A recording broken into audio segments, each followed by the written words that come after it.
Welcome to the Salmon Runs YouTube. Enjoy the video. In this video, I will explain how to make croissants without butter. First, let's discuss suitable fat alternatives. Shortening is a great option, providing a neutral flavor and excellent flakiness.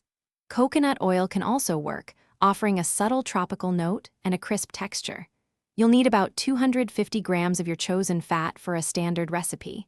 Ensure your fat is very cold for the best results, just like butter. Next, prepare your dough.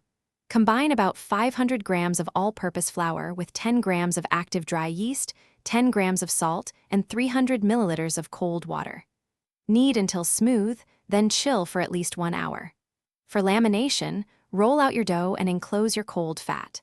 Complete 3 single folds, chilling the dough for 30 minutes after each fold to relax the gluten and keep the fat firm. Now, let's shape your croissants. Roll the chilled dough to a thickness of approximately 1/4 inch. Cut the dough into triangles, each with a base of about 3-5 inches and a length of 8 inches. Gently roll each triangle from the base to the tip.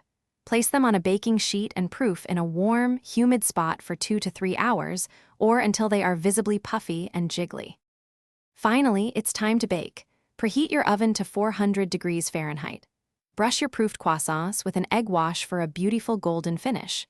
Bake for 15 to 20 minutes, or until they are deeply golden brown and sound hollow when tapped. Let them cool slightly on a wire rack. You've successfully made delicious, flaky croissants without any butter. Enjoy your homemade treat. Thanks for watching. Consider subscribing if we helped you.